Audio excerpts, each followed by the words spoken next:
Oh, hello. Welcome back. This is Sleepy Reader with another chapter from Alice in Wonderland. If you have any bedtime rituals, go ahead and get started with those. I'll be reading at a fairly normal pace for at least a little bit, and hopefully you and I will be slowing down together around the same time. Tonight, we're reading Chapter 5, Advice from a Caterpillar. The caterpillar and Alice looked at each other for some time in silence. At last, the caterpillar took the hookah out of its mouth and addressed her in a languid, sleepy voice.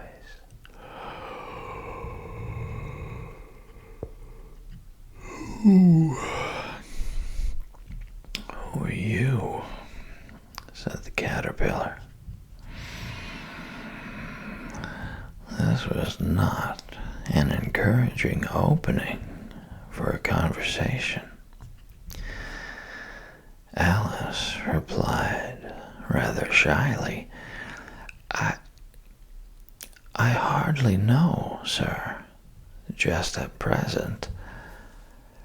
At least I know who I was when I got up this morning, but I think I must have been changed several times since then. What do you mean by that? Said the caterpillar sternly. Explain yourself. I can't explain myself, I'm afraid, sir, said Alice, because I'm not myself, you see.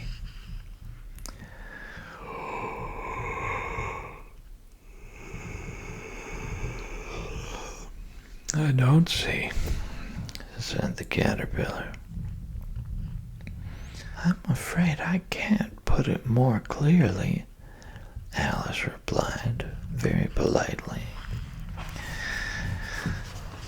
for I can't understand it myself to begin with, and being so many different sizes in a day is very confusing. It isn't, said the caterpillar. Well, perhaps you haven't found it so yet, said Alice. But when you have to turn into a chrysalis, you will someday, you know. And then after that, into a butterfly, I should think you'll feel it a little queer, won't you? Not a bit, said the caterpillar. Well, perhaps your feelings may be different, said Alice. All I know is it would feel very queer to me. You, said the caterpillar contemptuously. Who are you? Which brought them back again to the beginning of the conversation. Alice felt a little irritated at the caterpillars making such very short remarks,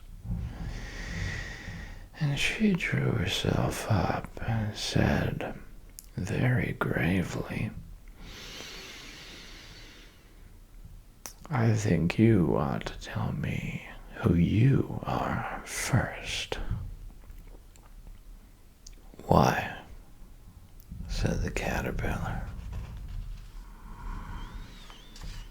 Here was another puzzling question.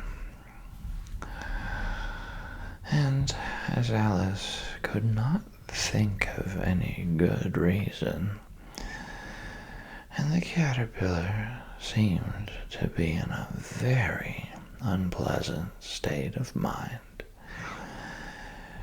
she turned away.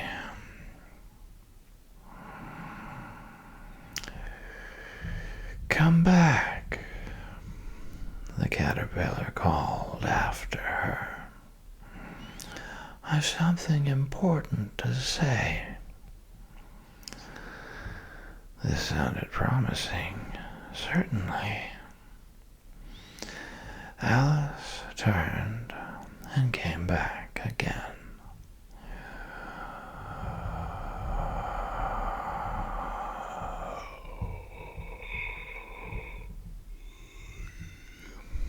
"Keep your temper," said the caterpillar. "Is that all?" said Alice, swallowing down her anger as well as she could.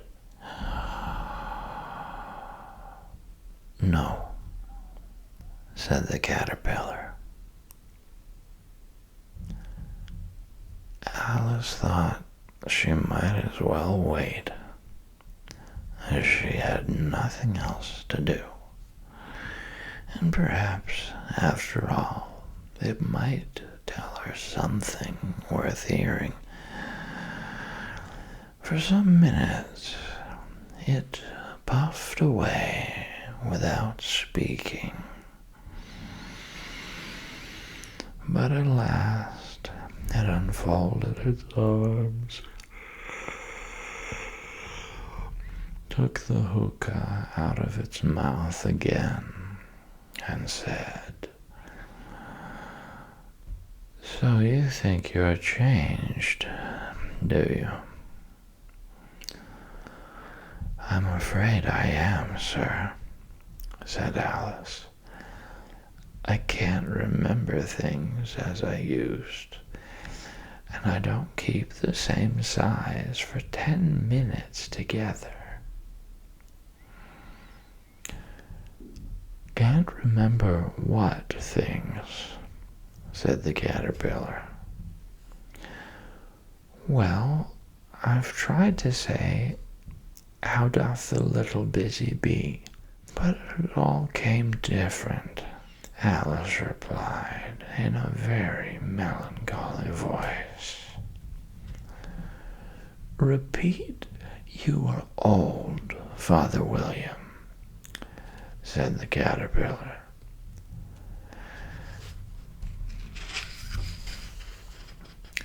Alice folded her hands and began. "You are old, Father William," the young man said, "and your hair has become very white. And yet you incessantly stand on your head. Do you think at your age it is right? In my youth," Father William replied to his son, "I feared it might injure the brain.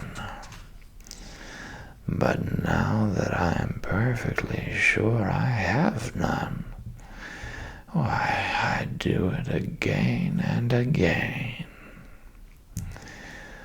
"You are old," said the youth, "as I mentioned before, and have grown most uncommonly fat. Yet you turned a back somersault into the door. Pray, what is the reason of that?" "In my youth," said the sage, as he shook his gray locks, "I kept all my limbs very supple. But by the use of this ointment, 1 shilling the box. Allow me to sell you a couple." "You are old," said the youth, "and your jaws are too weak for anything tougher than suet. Yet you finished the goose with the bones and the beak. Pray, how did you manage to do it?" "In my youth," said his father, "I took to the law and argued each case with my wife, and the muscular strength which it gave to my jaw has lasted the rest of my life." "You are old," said the youth.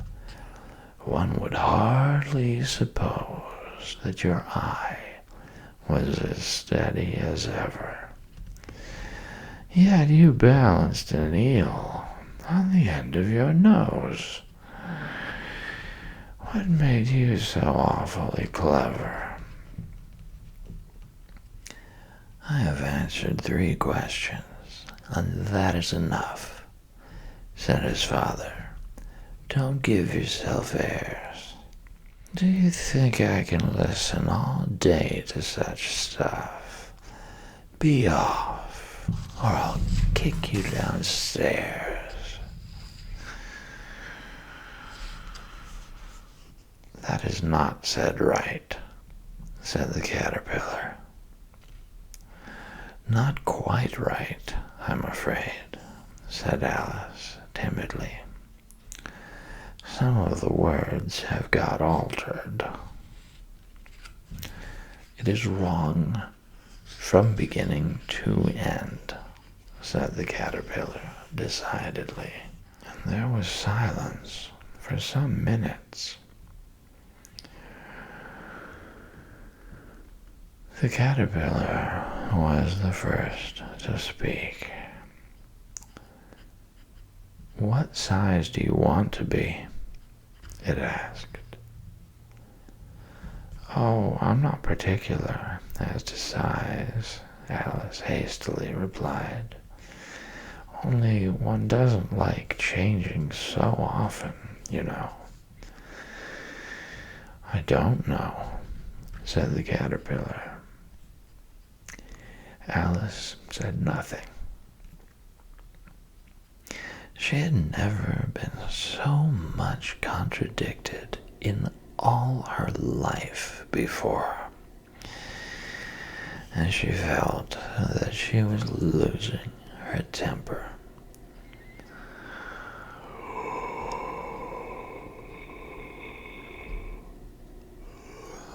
"Are you content now?"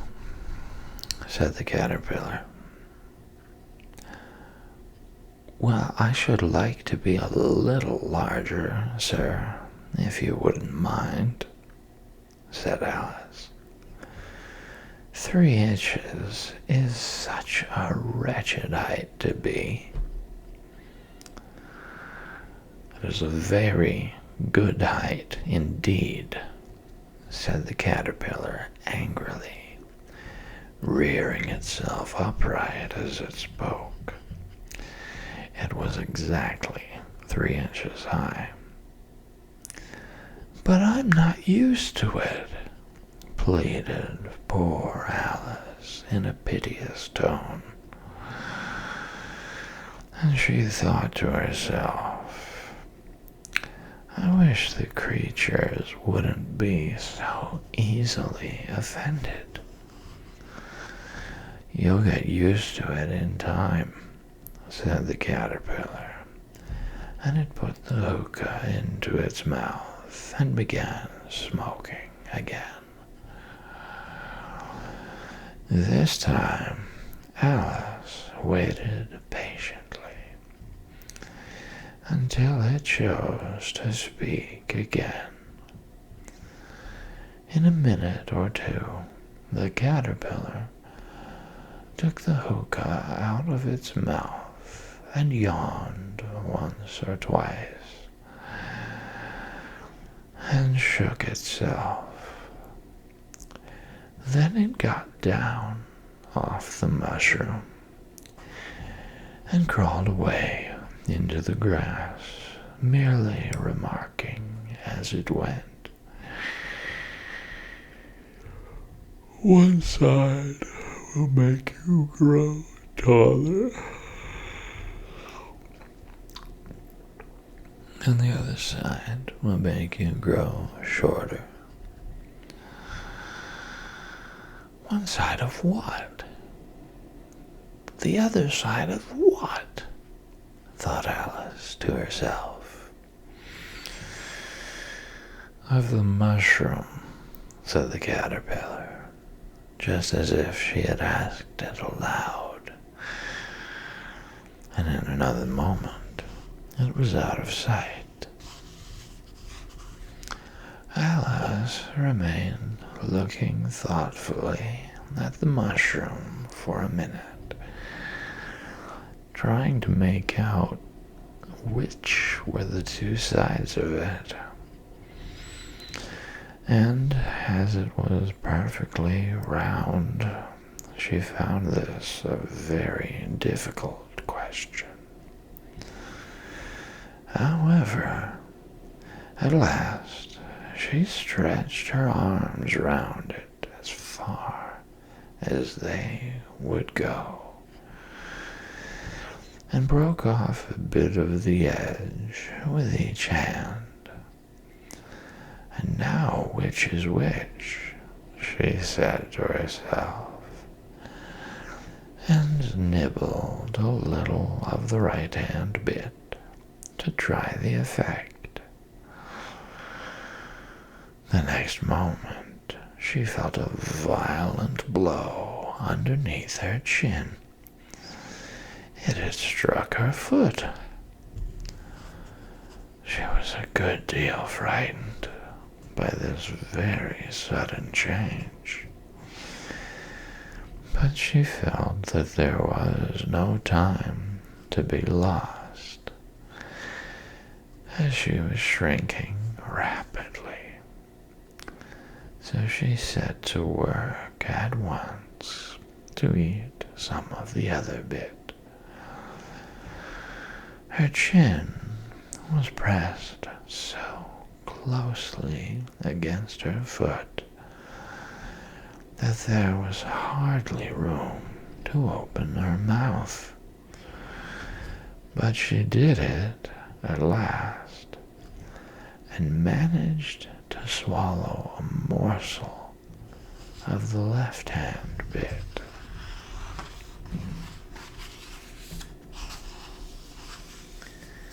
"Come, my head's free at last," said Alice, in a tone of delight, which changed into alarm in another moment, when she found that her shoulders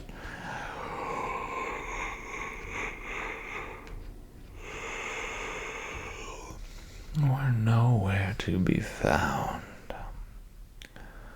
All she could see, when she looked down, was an immense length of neck, which seemed to rise like a stalk out of a sea of green leaves that lay far below her.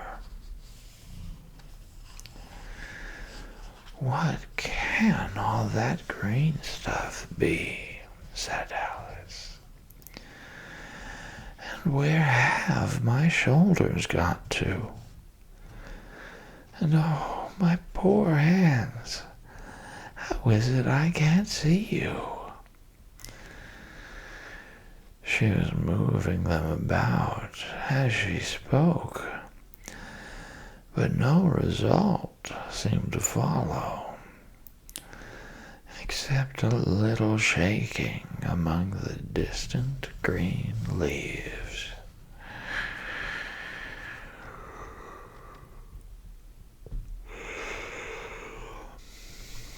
as there seemed to be no chance of getting her hands up to her head. She tried to get her head down to them,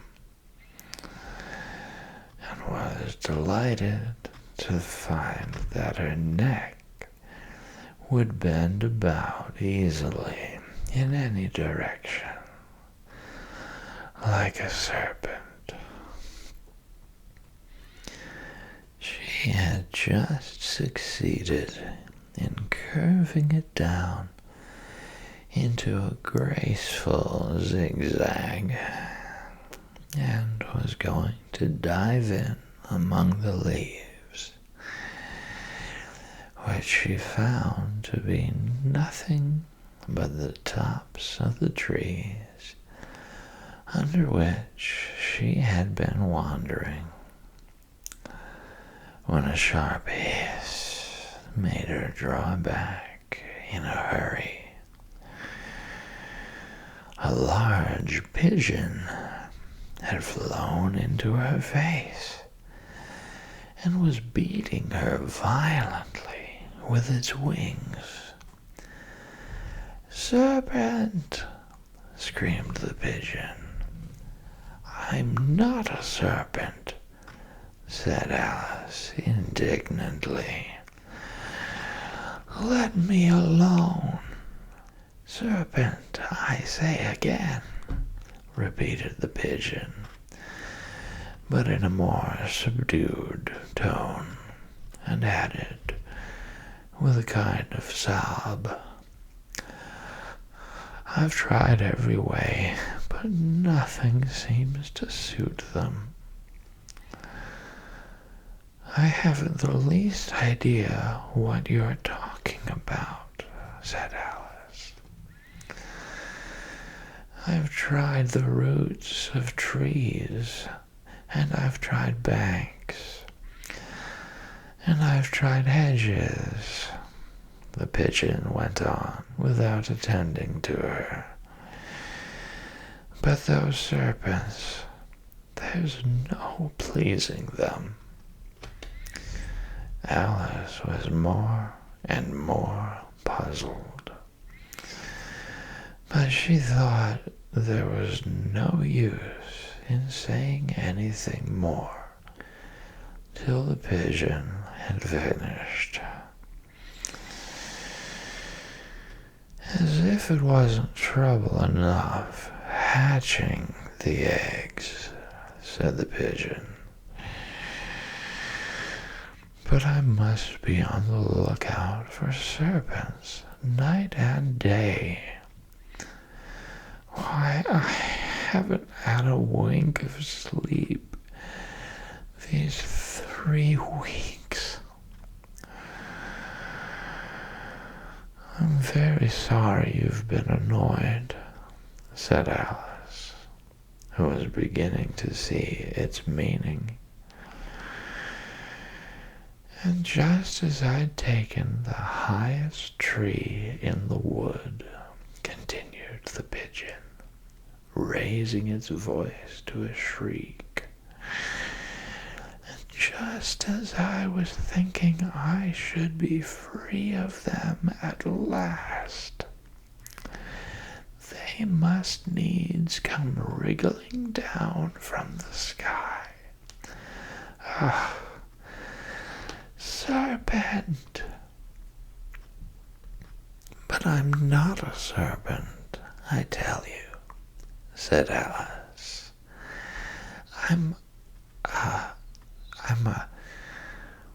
"Well, what are you?" said the pigeon. "I can see you're trying to invent something." I'm a little girl," said Alice, rather doubtfully, as she remembered the number of changes she had gone through that day. "A likely story indeed," said the pigeon, in a tone of the deepest contempt. I've seen a good many little girls in my time, but never one with such a neck as that. No, no, you're a serpent, and there's no use denying it. I suppose you'll be telling me next that you never tasted an egg. I have tasted eggs, certainly, said Alice, who was a very truthful child. But little girls eat eggs quite as much as serpents do, you know.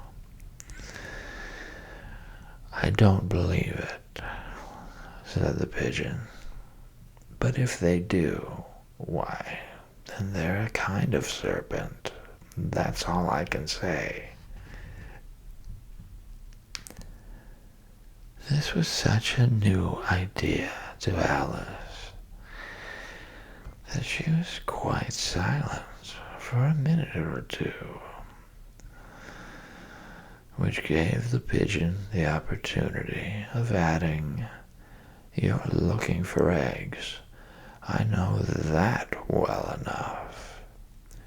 And what does it matter to me whether you're a little girl or a serpent?" "It matters a good deal to me," said Alice hastily. "But I'm not looking for eggs, as it happens. And if I was, I shouldn't want yours. I don't like them raw." "Well, be off then," said the pigeon in a sulky tone, as it settled down again into its nest. Alice crouched down among the trees as well as she could, for her neck kept getting entangled among the branches, and every now and then she had to stop and untwist it. After a while, she remembered that she still held the pieces of mushroom in her hands, and she set to work very carefully, nibbling first at one and then at the other, and growing sometimes taller and sometimes shorter, until she had succeeded in bringing herself down to her usual height. It was so long since she had been anything near the right size that it felt quite strange at first. But she got used to it in a few minutes and began talking to herself as usual. "Come, there's half my plan done now. How puzzling all these changes are. I'm never sure what I'm going to be from one minute to another. However, I've got back to my right size. The next thing is to get into that beautiful garden. How is that to be done, I wonder?" As she said this, she came suddenly upon an open place with a little house in it, about 4 feet high.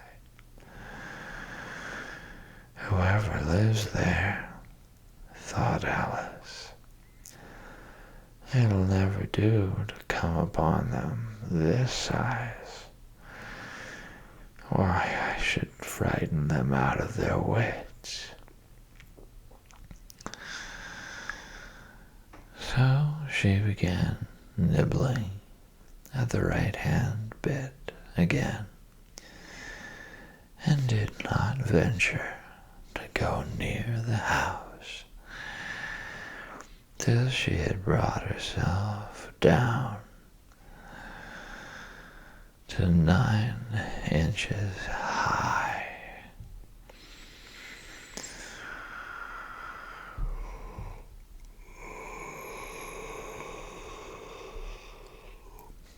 We've reached the end of chapter 5. And Alice still hasn't made her way to that garden.